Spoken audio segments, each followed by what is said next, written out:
ଆରେ ମୋର ସବୁ ଭାଇ ଭଉଣୀମାନେ, ତମେମାନେ ଆଜି ସମସ୍ତେ ଏଠି ଏକାଠି ହେଇଛ ନିଜର ଦୁଃଖ ଜଣେଇବା ପାଇଁ। ମହାରାଜ ବି ଆଜି ଆସିଛନ୍ତି। ଯାହାର ଯାହା ଦୁଃଖ ମହାରାଜଙ୍କ ଆଗରେ ସମସ୍ତେ ଖୋଲିକି କୁହ। ମହାରାଜଙ୍କର ଜୟ ହେଉ। ମୁଁ ହେଉଛି ଗୋଟେ ଛୋଟ ପାରାଟିଏ। ମୁଁ ତ ଜଙ୍ଗଲରେ ବି ରୁହେନି। ମୁଁ ଲୋକଙ୍କ ଘରେ ଟିକେ ରୁହେ, ତାଙ୍କ ସ୍କାଇଲାଇଟ୍ରେ କି ତାଙ୍କ ଛାତରେ ଗୋଟେ ବସା କରିକି ରୁହେ। ହେଲେ ମହାରାଜ, ମୁଁ ବାଧ୍ୟ ହେଲି ଆପଣଙ୍କ ପାଖକୁ ଆସିବା ପାଇଁ। ଏଇଠିକି ଆସିବା ମୋର ଠିକ୍ କି ଭୁଲ ମୁଁ ଜାଣିନି, କିନ୍ତୁ ମହାରାଜ ଜାଣିଛନ୍ତି ମୁଁ ତାଙ୍କ ସ୍କାଇଲାଇଟ୍ରେ ଟିକେ ଘର କରିକି ରୁହେ ବୋଲି ସେମାନେ ମୋତେ ଭାରି ହଇରାଣ କରନ୍ତି। ଝାଡ଼ୁରେ ବାଡ଼େଇ ପକାନ୍ତି ମୋତେ। ଏମିତି ଦିନେ ବାଡ଼ଉ ବାଡ଼ଉ ମୋର 3ଟା ଅଣ୍ଡା ନଷ୍ଟ ହେଇଗଲା। ମୋ ଛୁଆମାନେ ମରିଗଲେ ମହାରାଜ। ଆଉ ମୁଁ ଯେତେବେଳେ ବସାରେ ନଥାଏ, ମଣିଷ ମୋ ଅଣ୍ଡାକୁ କାଢ଼ିକି ଖାଇ ବି ଦେଉଛନ୍ତି ମହାରାଜ। ମୋର ଏତିକି କମ୍ପ୍ଲେନ୍ ମହାରାଜ। ଆପଣ ଦୟାକରି କିଛି ଗୋଟେ କରନ୍ତୁ, ମୋତେ ଜଙ୍ଗଲରେ ରହିବାର ଅନୁମତି ଦିଅନ୍ତୁ ମହାରାଜ। ମହାରାଜ ପ୍ରଣାମ। ମୁଁ ବି ଗୋଟେ ଛୋଟ କୁକୁରଟିଏ। ମୁଁ ବି ଗୃହପାଳିତ କୁକୁର, ଘରେ ହିଁ ପାଳନ କରନ୍ତି ମୋତେ। ହେଲେ ମୁଁ ଏଇ ପାରା ମାଉସୀ ସାଙ୍ଗରେ ଆପଣଙ୍କ ପାଖକୁ ମୁଁ ନିବେଦନ ଜଣାଇବା ପାଇଁ ଚାଲି ଆସିଛି। ମୁଁ ସେ ଘର ଛାଡ଼ିକି ଚାଲି ଆସିଛି ମହାରାଜ।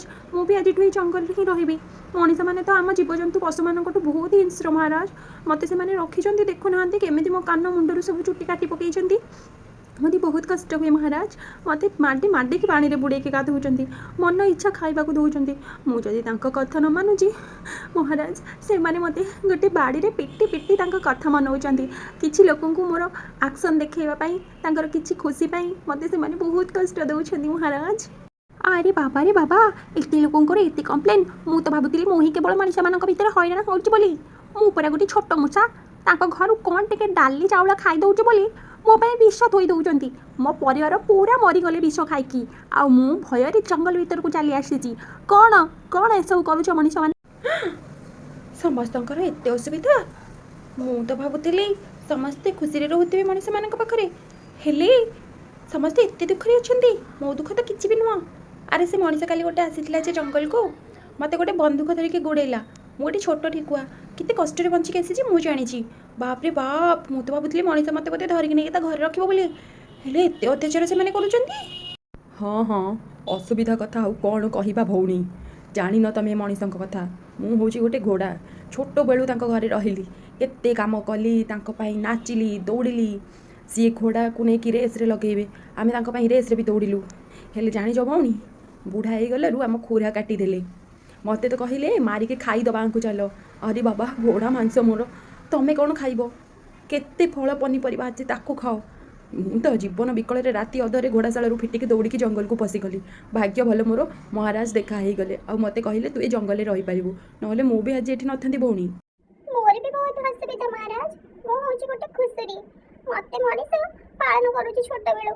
ଘରେ ଆଣିକି ରଖି ଖାଇବା ପିଇବା ଦେଇ ଗାଧେଇ ପାଧେଇ ମୋତେ ପୁରା ଯତ୍ନରେ ରଖୁଛି। ଆଉ ଯେତେବେଳେ ମୁଁ ଓଜନ ବଢ଼ିକି ମୁଁ ଟିକେ ହୃଷ୍ଟପୃଷ୍ଟ ହେଇଯାଉଛି, ଲୋକ ଆସି ମୋତେ କିଣିକି ନେଇଯାଉଛନ୍ତି। ଆଉ ମୋତେ କାଟିକି ମାଂସ ବନେଇକି ରେଷ୍ଟୁରାଣ୍ଟରେ ବିକ୍ରି ହେଉଛି। ଲୋକ କାଟିକି ଖାଉଛନ୍ତି ମୋତେ। ମୁଁ ବହୁତ ଦୁଃଖରେ କେମିତି କ'ଣ କରିକି ଡିଆ ମାରିକି ତ ପଳେଇ ଆସିଛି ଆଉ। ମୋତେ ବାଞ୍ଚନ୍ତୁ ମହାରାଜ, ମୁଁ ଆଜିଠୁ ଜଙ୍ଗଲରେ ରହିବି, ମଣିଷମାନଙ୍କ ଭିତରେ ବିଲକୁଲ ରହିବିନି। ଆଚ୍ଛା, ତମକୁ ଘରେ ପାଳନ କରିକି ବି ଏତେ କଷ୍ଟ ଦଉଛନ୍ତି? ତାଠୁ ଭଲ ତ ଆମେ ଜଙ୍ଗଲରେ ଅଛୁ। ତମେ ବ୍ୟସ୍ତ ହୁଅନି, ତମେ ଜଙ୍ଗଲରେ ରୁହ।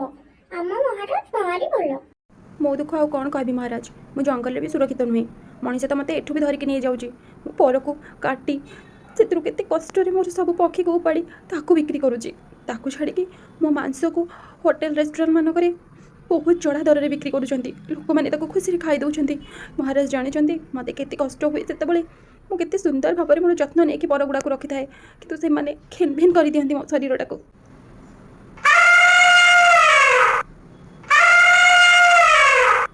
ମହାରାଜ, ମୁଁ ଏତେ ବଡ଼ ଜୀବ ହେଇକି ମୋର ବି ବହୁତ ଦୁଃଖ। ମଣିଷ ମୋତେ ପାଳୁଛି ଛୋଟବେଳୁ, ଜଙ୍ଗଲରୁ ଧରି ନେଇ ବାଡ଼େଇ ତା'ର ସବୁ କାମ କରାଉଛି, ସର୍କସ୍ରେ ନେଇକି ମୋତେ ନଚଉଛି। ଯେତେବେଳେ ତା'ର ସବୁ ଇଚ୍ଛା ପୂରଣ ହେଇଯାଉଛି, ମୋ ଦାନ୍ତ ଉପାଡ଼ିକି ବିକ୍ରି କରିଦେଉଛି, ମୋ ଦେହରୁ ଚମଡ଼ା ଛାଲି ନେଉଛି। ମୁଁ ବି କେତେ ସୁରକ୍ଷିତ ମହାରାଜ, କେତେ ସୁରକ୍ଷିତ। ମୋତେ ସୁରକ୍ଷା ଦରକାର। ହଁ ମହାରାଜ, ହାତୀ ଭଉଣୀ ଠିକ୍ କହିଲେ। ଦେଖନ୍ତୁ ମୋ ଦାନ୍ତରେ ବଡ଼ ବଡ଼ ହେଇଛି। ଯଦି ମୋତେ ମଣିଷ କେଉଁଠି ଦେଖିବ, ନିହାତି ମୋର ହତ୍ୟା କରିଦେବ ମହାରାଜ। ମହାରାଜ, ମୋତେ ଜଙ୍ଗଲରେ ସମସ୍ତେ କେତେ ସୁନ୍ଦରୀ ବୋଲି କୁହନ୍ତି। ମୁଁ ହରିଣ ବୋଲି ମୋତେ ସମସ୍ତେ ଭଲ ପାଆନ୍ତି। କେତେ ତୀକ୍ଷ୍ଣ ବେଗରେ ମୁଁ ଦୌଡ଼ିକି ଯାଇପାରେ। ତଥାପି ମଣିଷ ମୋତେ ହରେଇ ଦିଏ ଭଗବାନ। ସେ ମୋତେ ତୀର ମାରିକି ମାରିଦିଏ, ଗୋଳି ମାରିକି ମାରିଦିଏ, ନହେଲେ ନେଇକି ଚିଡ଼ିଆଖାନାରେ ପୁରେଇକି ରଖେ। ଆଉ ବହୁତ ସାରା ଲୋକ ମୋତେ ଦେଖିବା ପାଇଁ ଆସନ୍ତି। ଢେଲା ପଥର ବି ମାରନ୍ତି ମହାରାଜ, ବହୁତ କଷ୍ଟ। ଆଉ କିଛି ଲୋକ ମାରିକି ମୋତେ ଖାଇ ବି ଯାଆନ୍ତି ମହାରାଜ। ହଁ ମହାରାଜ, ଭଉଣୀ ଠିକ୍ କଥା କହିଲେ। ମୁଁ ବି ଗୋଟେ ବଡ଼ ହରିଣ, ହେଲେ ମୋତେ ଡରୁଛି କିଏ? ମୋତେ ପରା ସେମାନେ ଟ୍ରାଙ୍କୁଲାଇଜର୍ ମାରିକି ବେହୋସ କରିକି ନେଇ ଯାଉଛନ୍ତି, ରଖୁଛନ୍ତି ଚିଡ଼ିଆଖାନାରେ। ବୁଢ଼ା ହେଲେ ମାରିକି ଖାଇ ଯାଉଛନ୍ତି। କେତେ କଷ୍ଟ ବା ଆମେ ସହିବୁ? ଆମକୁ ତ ନ୍ୟାୟ ଦରକାର। ବୁଲା କରୁଛି, ହେଲେ ମହାରାଜ ଆଉ ଜଣେ ଆସିଛି ଚିଡ଼ିଆଖାନାରୁ ଖସିକି, ତା କଥା ଟିକେ ଶୁଣନ୍ତୁ। ମୁଁ ସିମ୍ପାଜି ଖସି ଆସିଛି ଚିଡ଼ିଆଖାନାରୁ। ସେଠି ମଣିଷ ମୋତେ ସ୍ୱଳ୍ପ ଆହାର ଦେଉଥିଲା, ଅଳ୍ପ ଟିକେ ଖାଇବା ସହିତ ମୋତେ କି ଡରାଏ ସିଏ। ମୋତେ କହିବ ନାଚ, ଚାଲେ, ମଣିଷ ଭଳି ମୋତେ କାମ କରାନ୍ତି ଲୋକଙ୍କର ଏଣ୍ଟରଟେନମେଣ୍ଟ ପାଇଁ। ମୁଁ ଆଉ ପାରିଲିନି ମହାରାଜ, ମୁଁ ଶେଷରେ ସେଠୁ ଖସି ଆସିଛି। ଆଉ ଜଙ୍ଗଲକୁ ଆସିକି ମୁଁ ବହୁତ ଖୁସି ମହାରାଜ, ବହୁତ ଖୁସି। ମୁଁ ବି ଗୋଟେ ସିମ୍ପାଞ୍ଜି ଛୁଆ, ମୋ ମାଆକୁ ସେମାନେ ମାରିଦେଲେ ଆଉ ମୋଠୁ ଅଲଗା କରିଦେଲେ। ମୋତେ ସେମାନେ ଟ୍ରେନିଂ ଦେଉଥିଲେ। ଏତେ ଛୋଟ ଛୁଆ, ମୁଁ କ'ଣ ଟ୍ରେନିଂ ନେବି? ମୁଁ ତ ସେମାନଙ୍କୁ କାମୁଡ଼ିକି ଖସିକି ପଳେଇ ଆସିଛି ଏଇ ସିମ୍ପାଞ୍ଜି ଅଙ୍କଲ ସାଙ୍ଗରେ।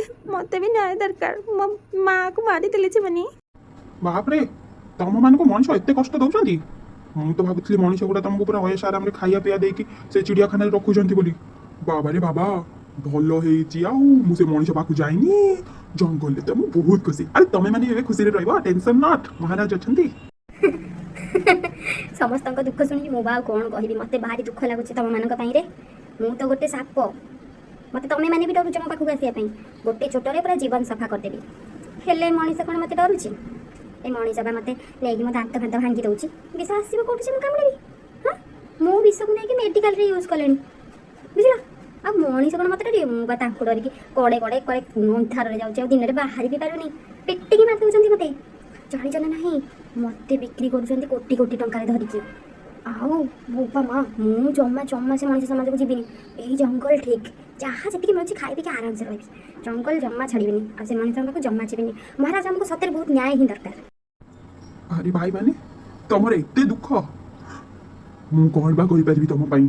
ମଣିଷ ଯଦି ଜଙ୍ଗଲକୁ କେବେ ଆସେ, ତାଙ୍କୁ ମାରିକି ଆମେ ଆମର ପ୍ରତିଶୋଧ ନେବା। ହେଲେ ଆମେ ତ ମଣିଷ ସମାଜକୁ ଏବେ ଯାଇପାରିବାନି ନା। ଏବେ ଆମେ ଯାହା କଲେ ବି ମଣିଷଙ୍କୁ ପାରିବାନି। ସେମାନଙ୍କ ପାଖେ ପାୱାର ଅଛି, ସେମାନେ ଆମକୁ ଟ୍ରାଙ୍କୁଲାଇଜର ମାରିକି ବେହୋସ କରିକି ବନ୍ଦୀ ବନେଇ ଦେବେ। ସେଥିପାଇଁ ସବୁଠୁ ଭଲ ଜିନିଷ ହେଲା ଆମେ ଜଙ୍ଗଲରେ ଭିତରେ ହିଁ ରହିବା। ଆଉ ଯେଉଁ ବି ମଣିଷ ଜଙ୍ଗଲ ଭିତରକୁ ଆସିବେ, ତାଙ୍କୁ ମାରିକି ସଫା କରିଦେବା। ହଁ, ବାବା ଠିକ୍ କଥା କହୁଛନ୍ତି। ଆମେ ସବୁ ଶିକାର କରିବା ଶିଖିବା ଉଚିତ। ମୁଁ ତ ବାବାଙ୍କଠୁ ଶିକାର ବି ଶିଖିଗଲିଣି। ଆସୁ କେଉଁ ମଣିଷ ଆସୁଛି, ତାକୁ ଯଦି ମୁଁ ଉଚିତ ଶିକ୍ଷା ନ ଦେଇଛି, ତାହେଲେ ମୁଁ ବି ମହାରାଜଙ୍କର ପୁଅ ନୁହେଁ।